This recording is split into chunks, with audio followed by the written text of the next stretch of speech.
महल मना रे, लाख बना ले।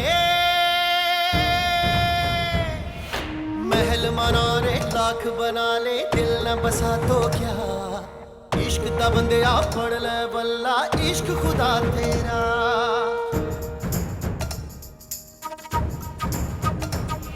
पैमाने वफा दस्तारे अना, पैमाने वफा दस्तारे अना, सब कुछ है यही रह जाना। जिंद बना दे, ईद करा दे, यार मिला साया।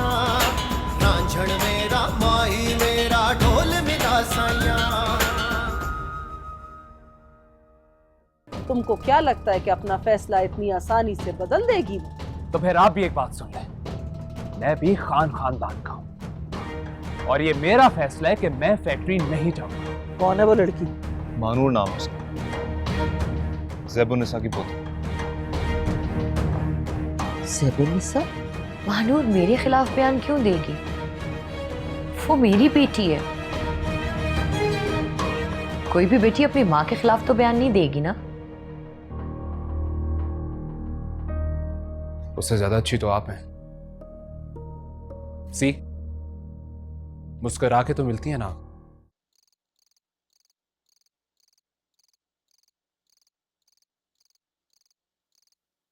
अम्मा,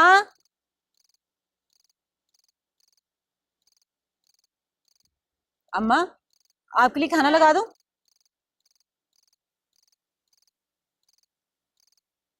भूख नहीं है मुझे। उफ अम्मा, मुझे लगता है मैंने गलती की आपको बताकर। 2-3 दिन हो गए आप ऐसे गुमसुम बैठी हुई। तुझसे कोई गलती नहीं हुई, गलती तो मुझसे हुई है जो मैंने तेरे अब्बा से अदील की बातें छुपाई। आप बिलावजह परेशान हो रही हैं। देखिएगा 2-3 दिन का जोश है, खुद ही उतर जाएगा। तू अपने अब्बा के खानदान को नहीं जानती, बड़े जिद्दी लोग हैं। अगर एक दफा जिद चढ़ जाए ना तो ये अपना फैसला कभी नहीं बदलते।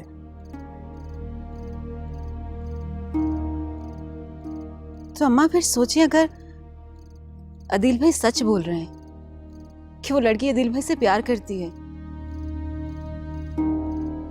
तो इस इलाके की शहजादी आपकी बहू और मेरी भाभी बन के इस घर में आएगी। ख्वाब मत देखो,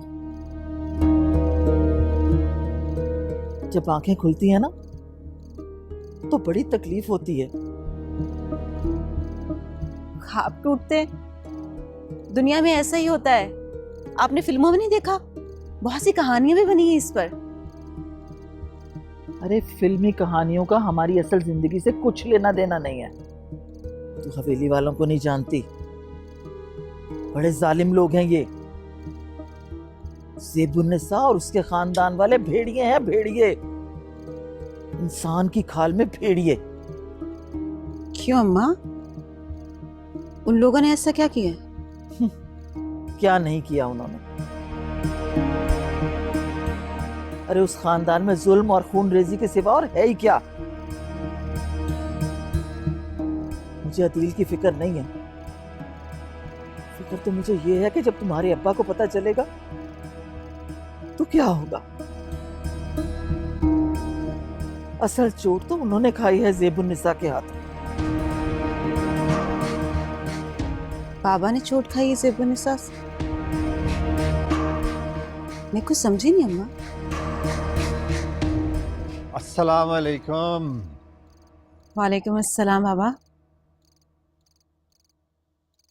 क्या बात है, ये तुम्हारा मुंह क्यों लटक रहा है?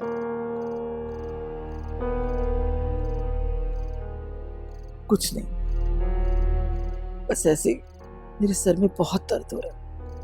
भाई सर में दर्द हो रहा है तो वो अलमारी में दवाई पड़ी हुई ना हकीम की, वो ले लो।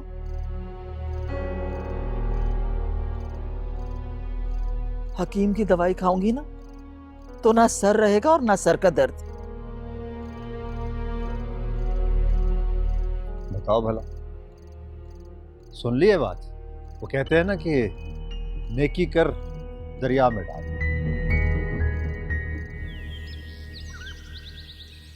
ये मुमकिन नहीं है वलीद खान। मैंने सारी जिंदगी बैंक से कर्जा नहीं लिया और ना आइंदा कभी लूंगी, समझे? तो ठीक है बीजा, फिर कर्जा आप मुझे दे दीजिए, मैं आपको वापस कर दूंगा। हाँ जरूर दूंगी, लेकिन अभी नहीं, आबिद खान की फैक्ट्री संभालने के बाद। फिलहाल ये मुमकिन नहीं है बीजा। वलीद खान के होते हुए आबिद खान फैक्ट्री नहीं चलाएगा। तुम्हें क्या हो गया है? मैं किसी गैर को नहीं, तुम्हारे बेटे के हवाले कर रही हूँ फैक्ट्री। बीजान, दरअसल आप बेटे को बाप के मुकाबले में खड़ा करना चाहते हैं।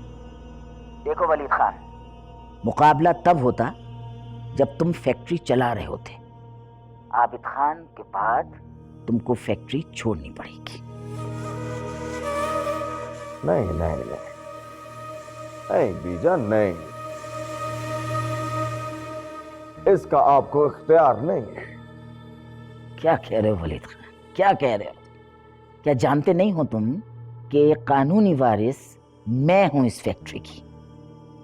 बीजान, अगर आप फैक्ट्री की मालिक होती तो बैंक हमें कर्जा जारी ना करता। क्या मतलब? मतलब वाज़ेह है बीजान, कॉटन फैक्ट्री वलीद खान के नाम है। ऐसे कैसे हो सकता है? कागजात मेरे पास हैं। बीजान, वो कागजात अब सिर्फ रद्दी की टोकरी है। बैंक हमारे कागजात कबूल कर चुका है। हाँ, तो जाली कागजात बनवा लिए तुमने। और तुम्हें पता है ना वलीद खान कि इस जुर्म के लिए तुम्हें सजा भी हो सकती है। तो करें ना, करें कंप्लेन, FIR कटाएं वलीद खान के नाम। याद रखें बीजान, अगर दामन से चादर हटाओ ना तो अपना ही पेट नंगा होता। बहुत गलत किया तुमने, बहुत गलत किया वलीद खान। मुझे धोखा देकर तुमने बहुत गलत किया।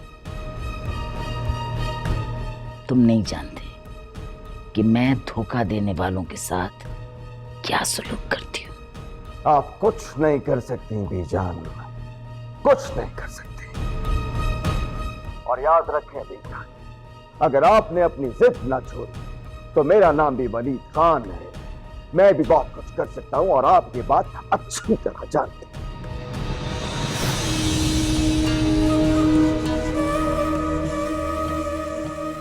अम्मा जानी, चचा जान ने बहुत गलत हरकत की है। लेकिन जो कुछ उसने किया है उसका नतीजा उसे भुगतना तो पड़ेगा। कुछ भी करने से पहले एक बार जरूर सोचिएगा। वो गैर नहीं, आपके बहुत सारे रिश्ते हैं उनसे। अपना हो या गैर, मैंने अपने उसूलों पे कभी समझौता नहीं किया। जिसने मेरे सामने सर उठाया उसका सर बाकी नहीं रहता, चाहे उससे मेरा कोई भी रिश्ता हो।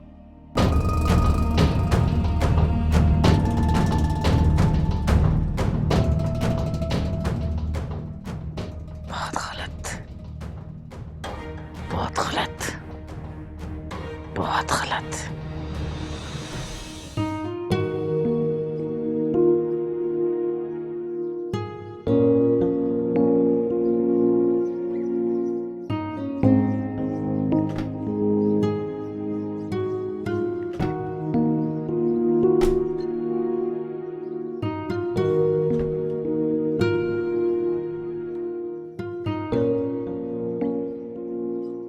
कुछ भी नहीं बदला।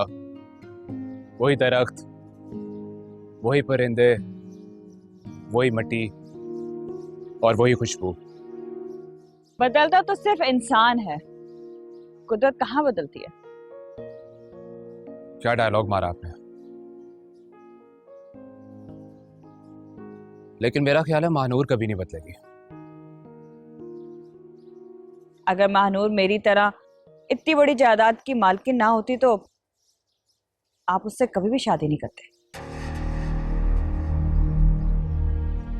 ठीक कहा तुमने। सच्चाई तो ये है कि मुझे महानूर से ज्यादा तुम पसंद हो।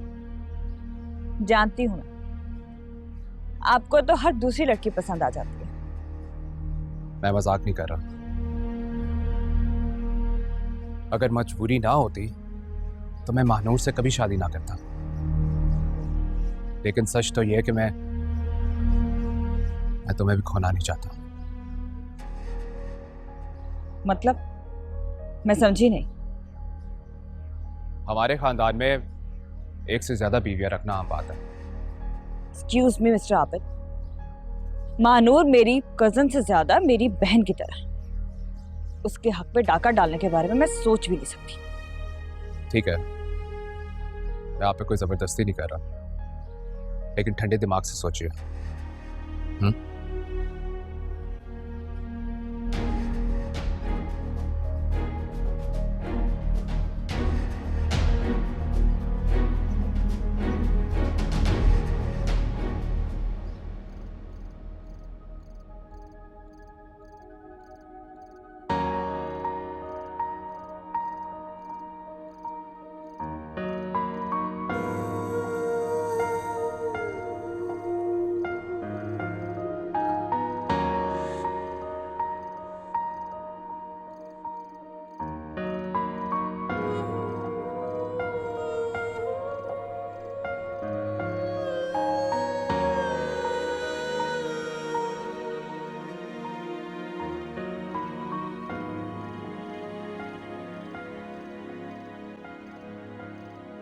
नूर,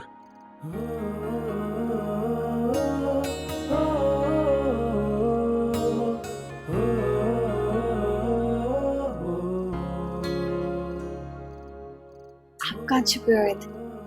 वहां पे मच्छरों ने काट काट के हशर बुरा कर दिया है। आहिस्ता। और मैं माफी चाहती हूँ, मेरी वजह से आपको तकलीफ हुई। नहीं, इट्स ओके। आपको पता है, जब हमारे यहाँ लोड शेडिंग होती है ना, तो पूरी पूरी रात हमें मच्छरों से जंग लड़नी पड़ती है। लाइट भी जाती है आपके यहाँ? सिर्फ हमारे यहाँ नहीं, पूरे शहर में जाती है, सिर्फ आपकी हवेली छोड़ के। अच्छा, बाहर ऐसा भी होता है? मुझे तो पता ही नहीं। बाहर बहुत कुछ होता है नूर, लेकिन आप जैसे बड़े लोगों को कुछ पता नहीं होता। आप प्लीज इस तरह से नहीं कहें। मुझे कभी भी इस हवेली में रहना पसंद नहीं था। मेरी तो हमेशा से ख्वाहिश थी कि मैं आपकी तरह, सबकी तरह आजादी से घूमूं फिरूं, बाहर जाऊं, शॉपिंग करूं, किसी ढाबे पर बैठकर अच्छे से चाय पीऊं, मोटरसाइकिल पर बैठूं। रियली? आपको मोटरसाइकिल पसंद है? बहुत ज्यादा। कभी कभी तो मेरा दिल करता है कि मैं खुद ही मोटरसाइकिल चला लूं। तो इसमें क्या प्रॉब्लम है? जब मैं आपकी जमीनों पे आऊंगा ना, तो आपको मोटरसाइकिल चलाना सिखा दूंगा। ऐसा मुमकिन नहीं है। वहां मुलाकात हो जाती है, इतना ही काफी है। और वैसे भी अब से आबिद खान मेरे साथ जाएगा जमीनों पर।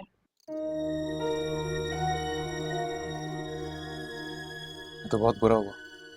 इससे ज्यादा बुरा तो अभी होगा। यानी शादी के बाद मैं कभी आपको देख भी सकूंगी या नहीं? और आप ही शादी करना चाहती? मेरे चाहने या ना चाहने से क्या फर्क पड़ता है? अम्मा जाने का हुक्म है, मानना तो पड़ेगा। अगर आप ही हुक्म ना माने तो? ऐसा कैसे हो सकता है? ऐसा करने का मैं सोच भी नहीं सकती। क्यों नहीं सोच सकती नूर?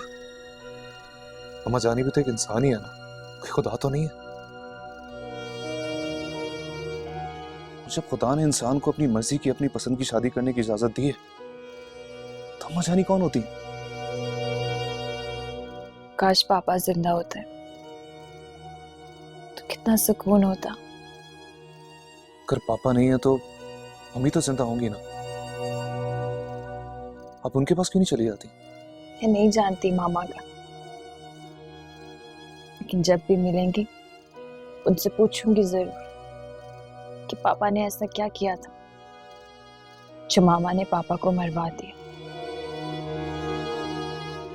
ये किसने कहा आपसे? सब कहते हैं, अम्मा जानी, चाचू, सब लोग। ऐसा कुछ नहीं है नूर, पूरा इलाका जानता है कि उनको जायदाद के चक्कर में मरवाया गया था। और सारा इल्जाम आपकी माँ पे लगा दिया गया। हकीकत क्या है ये तो मामा ही बता सकती है, और मैं उन्हें नहीं ढूंढ सकती। लेकिन मैं तो उन्हें ढूंढ सकता हूँ ना नूर। तो मुझे भरोसा करना पड़ेगा और बहुत हिम्मत से काम लेना होगा। अगर आपको आबिद खान पसंद नहीं है तो मना कर दें अम्मा जानी को।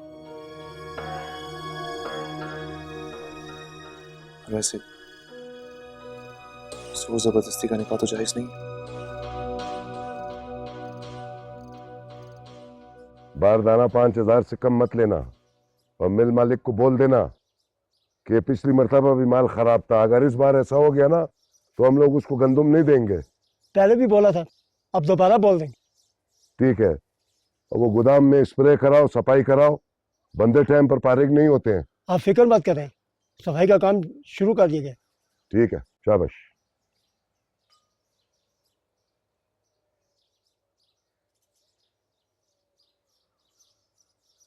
रहीम गुल, बेगम साहबा,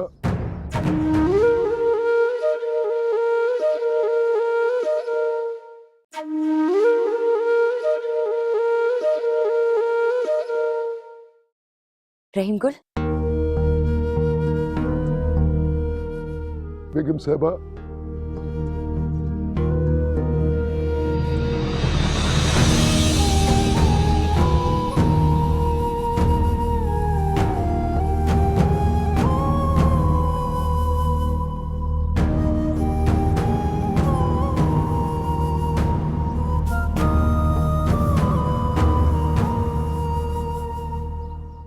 बेगम साहबा आप कैसे हैं आप रहीम गुल? मैं बहुत अच्छा हूँ, लेकिन आप यहाँ अगर किसी ने देख लिया तो गजब हो जाएगा। और क्या गजब होगा? मेरा शौहर कत्ल कर दिया गया, मेरी बेटी को मुझसे छीन लिया, जान के खौफ से सारी जिंदगी छुप छुप के गुजारी। बहुत जुल्म हुआ है, ऐसा नहीं होना चाहिए था। रहीम गुल, मेरी बेटी नूर कैसी है? बहुत अच्छी, आप तो माशाल्लाह जवान हो गई है। हवेली में रौनक उसी एकदम से। वो मुझे अपनी माँ को तो याद करती होगी ना? कैसी बात कर रही है बेगम साहबा, ये भी कोई पूछने की बात है? शुरू में तो वो बिन पानी मछली की तरह तड़पती थी, फिर आहिस्ता आहिस्ता उसको सब्र आ गया। वो अक्सर आपका जिक्र करके उदास हो जाती, आपके बारे में पूछती रहती है। रहीम गुल, आप एक माँ को उसकी बेटी से मिलवा सकते? बहुत मुश्किल है बेगम साहबा। छोटी मालकिन बड़ी मालकिन की इजाजत के बगैर हवेली से नहीं निकल सकती, और जब निकलती है तो उसके साथ बहुत सारे गार्ड होते हैं। कोई तो रास्ता होगा ना? क्या आप कुछ भी नहीं कर सकते? मेरे इख्तियार में होता तो मैं जरूर कर। वो अपनी जमीनों पे तो जाती होगी ना? वो जमीनों पर भी आती है तो बड़ी मालकिन उनके साथ होती है। रहीम गुल, मुझे आपसे बहुत उम्मीद थी, आपने तो मायूसी कर दिया मुझे। नहीं बेगम साहबा, ऐसी बात मत कर। आप हमारे छोटे खान जी की बीवी है, आपका हुक्म हमारे लिए छोटे खान जी के हुक्म के बराबर है। मगर ये नामुमकिन है, मुझे अपनी फिक्र नहीं है, मुझे छोटी मालकिन और आपकी फिक्र। 18 साल मैंने उसको कैसे आराफत से बचाकर पाला है, ये मैं जानता हूं। मैं जानती हूँ रहीम, उस हवेली में एक आप ही तो हैं जो उसके अपने हैं, और मैं आपका ये एहसान सारी जिंदगी नहीं भुला सकती। मैंने फैसला कर लिया, मैं अपनी बेटी महानूर को यहाँ से वापस लेकर चली जाऊंगी। लेकिन कैसे बेगम साहिबा? रहीम कुल, ज़ैबुन निसा के जुल्म की रात अब खत्म होने वाली है। वो और जो जो शख्स मेरे शौहर के कत्ल में शामिल थे, जिसने मेरी बेटी को मुझसे छीना, उन सबको अपने किए की सजा भुगतनी पड़ेगी। लेकिन आप ये कैसे करेंगी? आप बड़ी मालकिन को नहीं जानती। बहुत अच्छे से जानती हूँ। मैं नहीं जानूंगी तो और कौन जानेगा? लेकिन सोच ले बेगम साहिबा। मैंने सोच ली। अब फैसला आपको करना है रहीम कुल। आप मजलूमों का साथ देंगे या जालिमों के साथ जाके खड़े होंगे? मैं तो हमेशा छोटे खान जी के साथ था, और आज भी उनकी निशानी छोटी मालकिन की हिफाजत कर रहा हूं। अगर वो हवेली में नहीं होती तो मैं कब का हवेली छोड़ के जा चुका होता। मुझे मालूम है, मुझे आपसे यही उम्मीद थी कि आप हमारा साथ देंगे।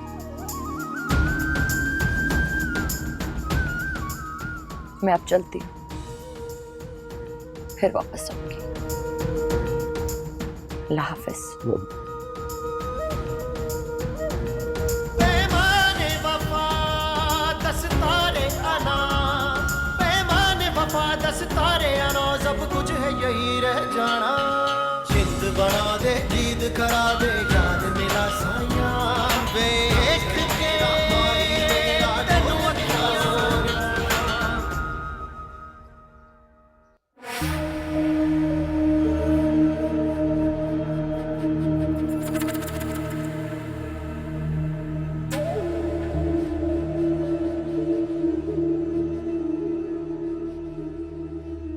आप क्या सारी रात ऐसे ही टहल कर गुजार देंगे? आपने सोना नहीं आकर?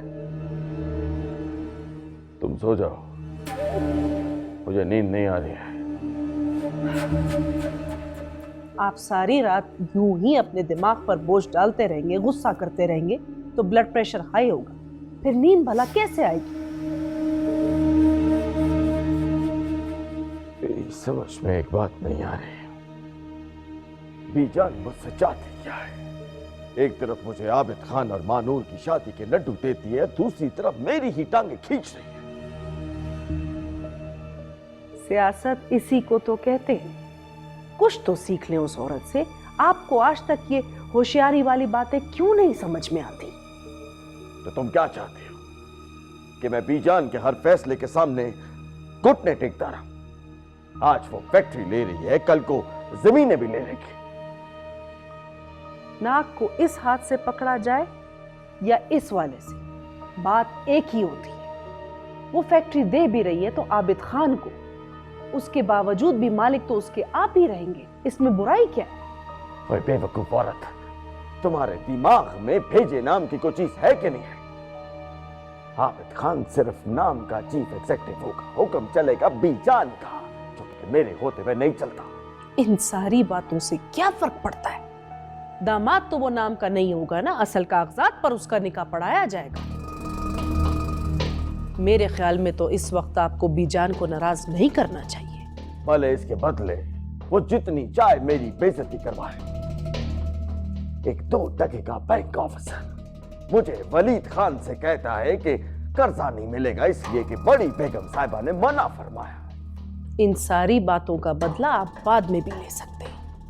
थोड़ा सा बर्दाश्त करना सीख लें। वैसे भी इस टाइम पर बीजान को इतना नाराज मत करें कि वो जिद में आकर निकाह की बात से ही फिर जाए।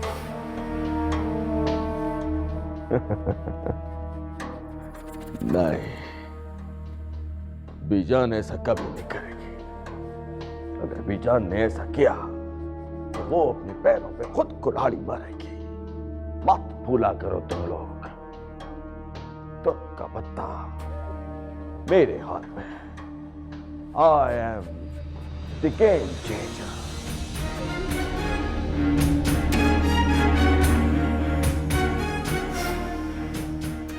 जान की ऐसी की तैसी।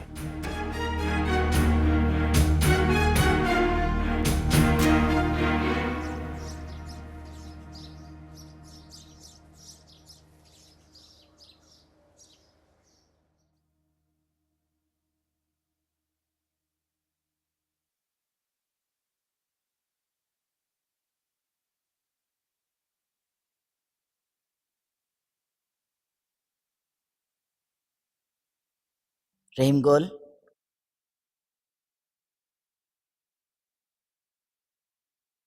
रहीम गोल, कहाँ जा रहे हो? वो मालकन, वो बड़े खान के पास जा रहा हूँ, उनकी मसाज का टाइम हो गया।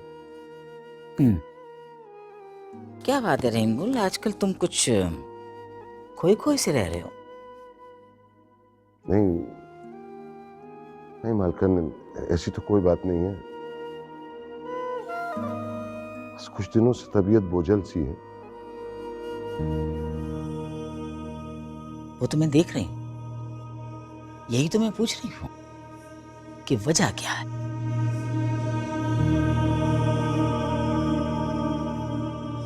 देखो रहीम गुल, मुझे तुम्हारा ये रवैया पसंद नहीं आ रहा। मैं तुमको पहले की तरह चाको चौबंद देखना चाहती हूँ। मैं कोशिश करूंगा, मगर बड़ी मालकन, इंसान एक परिंदा भी पालता है तो उससे मोहब्बत हो जाती है। छोटी मालकन तो फिर इंसान है, दुख तो होता है ना। क्यों, ऐसा क्या हो गया? क्यों दुख हो रहा है तुम्हें? छोटा मुंह और बड़ी बात है। छोटी मालकन का ब्याह हो रहा है, उसका मां उसके साथ नहीं है। रहीम गुल, मुझे मर्दों की आंखों में आंसू अच्छे नहीं लगते। और फिर छोटा मालकिन तुम्हारी बेटी तो नहीं है, फिर तुम्हें दुख क्यों हो रहा है? मुझे देखो, मेरा बेटा मुझसे छिन गया, मेरी आंख में एक आंसू नहीं आया, और तुम इसके गवाह हो रहीम गुल। हमारा और आपका क्या मुकाबला, हम छोटे और कमजोर लोग हैं, जमीन आसमान का फर्क है। तो फिर तुम्हें यकीन होना चाहिए कि मैंने जो कुछ भी किया ठीक किया। आप मालिक हैं, हम आपको गलत कैसे कह सकते हैं? काश हमारा छोटा खान जिंदा होता। अगर तुम्हारा छोटा खान जिंदा होता तो यह हवेली इतनी वीरान ना होती।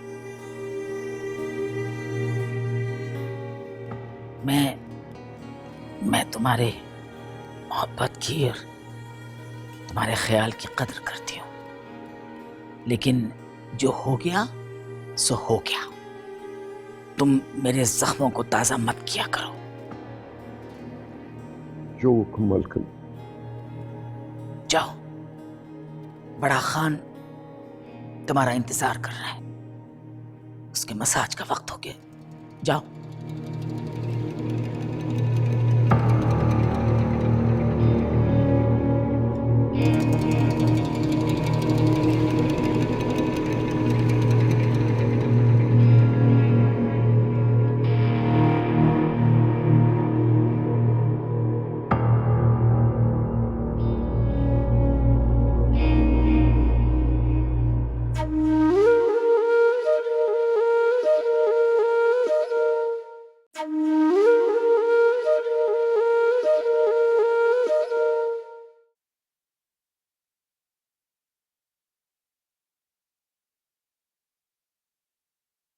अच्छा लग रहा है ना दादू?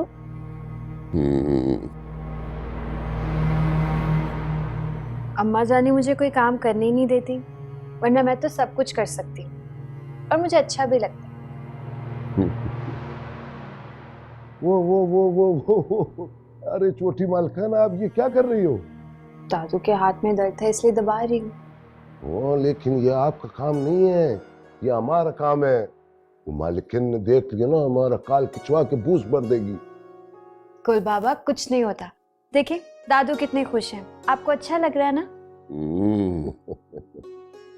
आखिर पोती है ना, औलाद खिदमत करे तो किसको अच्छा नहीं लगता।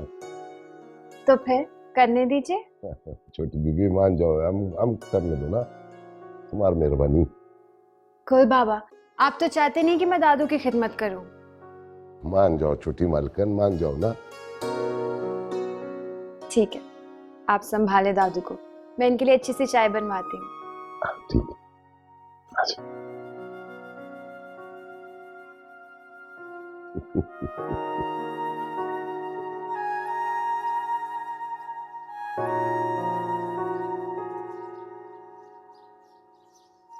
आप? हाय। आपको मना किया था ना यहाँ आने से। लोग देखेंगे तो क्या कहेंगे?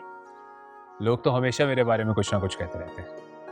लोगों का सोचोगे ना तो जिंदगी खराब हो जाएगी। बैठो गाड़ी में।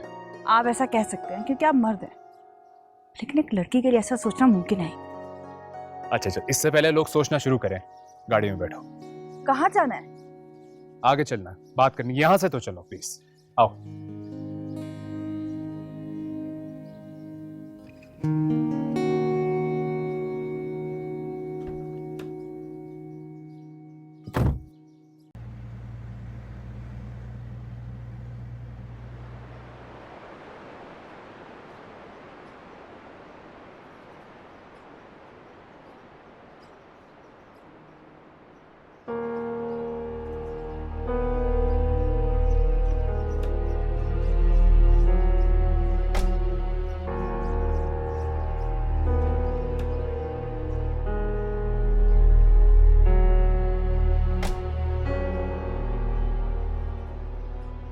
आखिर आप इस तरह की बातें सोचते कैसे हैं?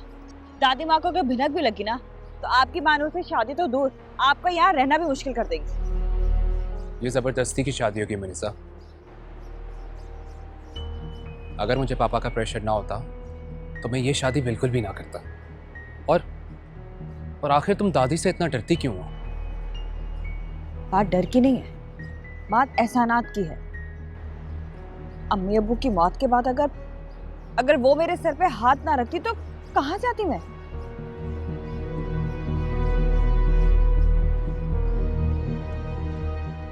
ये तुम्हारी गलत फहमी है। फॉर योर काइंड इन्फॉर्मेशन, दादी अम्मा ने सिर्फ तुम्हारे सर पे ही नहीं, तुम्हारे बाप की जमीनों पे भी हाथ रख दिया। कभी पूछे तुमने उनसे कि तुम्हारे बाप की कितनी जमीनें थी? जमीनें थी ही कितनी हमारी, और उससे की इनकम से तो पाला है उन्होंने मुझे। तो फिर एहसान की क्या बात है इसमें? बल्कि तुम्हें उनसे पूछना चाहिए कि तुम्हारे बाप की कितनी जमीनें थी और अब कितनी रह गई। ऐसे तो मैंने कभी सोचा ही नहीं। भरोसा है दादी पर। भरोसा? भरोसा या खौफ? शायद खौफ। हर कोई दादी से डरता है। क्यों? क्योंकि उनके पास पैसा है, इज्जत है। इज्जत क्यों है? पैसे की वजह से। हर कोई उनसे झुक के मिलता है। तुम नहीं चाहती कि तुमसे भी लोग ऐसे डरें जैसे दादी से डरती? बोलो। जो हो नहीं सकता, इंसान उसके बारे में क्या सोचे? हो क्यों नहीं सकता? दादी ने हमेशा जिंदा तो नहीं रहना।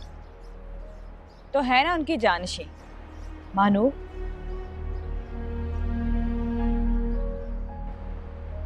मानो तो है,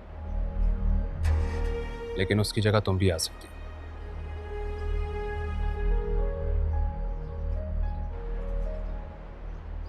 अगर मुझ पे भरोसा करो।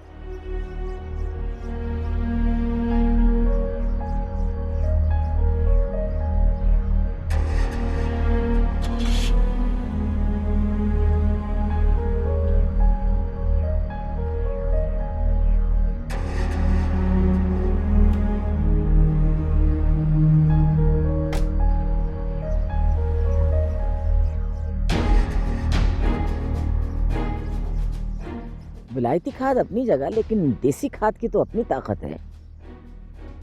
150 ट्रक डलवाए हैं मालिकन देसी खाद के। 700 एकड़ बाग में सिर्फ 150 ट्रक?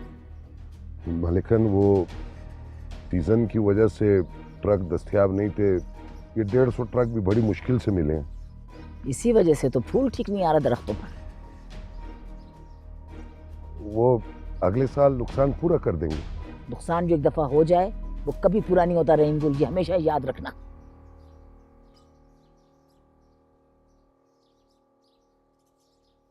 ये कुछ सीख भी रही है या यूं ही सैरिंग करती फिर रही? नहीं नहीं मालिकन, छोटी मालिकन सीख रही हैं काम को और दिलचस्पी ले रही हैं। कहाँ थी इतनी देर कर दी? मुझे देखकर गांव की कुछ औरतें मेरे पास आई थीं, तो मसाइल बताने लगी थीं। बीवी मेहरबानी करो, ये मसाइल वसाइल ना सुना करो, इन लोगों की आदत होती है। ये हमेशा रोते रहते हैं, ज्यादा मुंह लगाने की जरूरत नहीं है इन्हें, समझिए आप। अम्मा जानी, मैंने सिर्फ उनकी बात सुनी थी। बता रही थी कि तालाब का पानी अब इस्तेमाल के काबिल नहीं है, दोबारा पक्का कराना होगा। सदियों से ये इसी कच्चे तालाब को इस्तेमाल कर रहे हैं। ये पक्के तालाब इनको नहीं चाहिए। अम्मा जानी, वो तालाब मैंने खुद भी देखा है। गाय भैंसों ने तोड़ फोड़ की है, हर जानवर वहां से पानी पीता है, इसीलिए उनके लिए अलग तालाब। ये जरा मेहरबानी कीजिए आप, ये अपने बाप की तरह उनको सर पे मत बिठाओ, उनकी आदतें मत खराब करो, समझाई? वरना याद रखना, ये हर रोज एक नया मुतालबा लेकर आएंगे तुम्हारे सामने। ये लोग गंदगी में पैदा होते हैं बीवी, और उसी में खुश रहते हैं।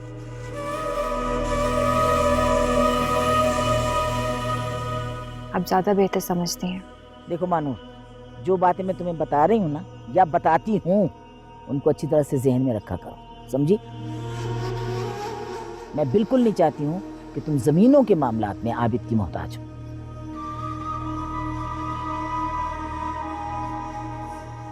रहीमगुल, गाड़ी लगवाओ।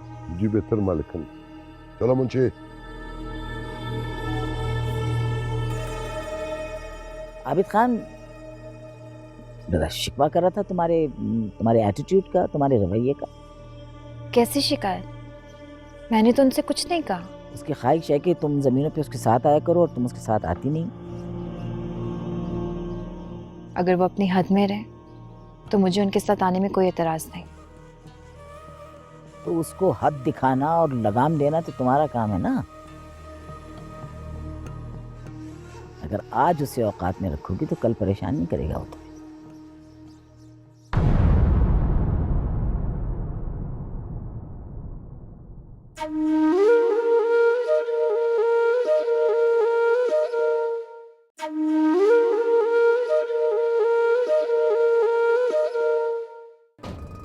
तो क्या उसे घर से भगा लेगा? हो सकता है भगाना पड़ जाए। बीजान ये आपसे माफ़ी मांगने के लिए, इनको अपनी गलती का एहसास है और ये बहुत शर्मिंदा है। आप जो भी फैसला करेंगी ये कबूल करेंगे। और हाँ, एक खुशखबरी बताना भूल गया, हुमायूं की पोस्टिंग यहाँ हो गई। हुमायूं कौन? मैंने बताया तो था, मेरे दोस्त का बेटा है, बड़ा दबंग अफसर है। ठीक है ठीक है ठीक है, मिल जाएगी तुझे आजादी, लेकिन बशीर तुझे करना वही होगा।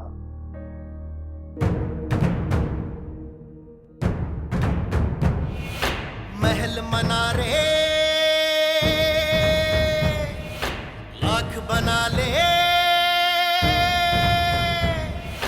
महल मनारे लाख बना ले, दिल न बसा तो क्या, इश्क दा बंदिया पढ़ ले बल्ला, इश्क खुदा तेरा।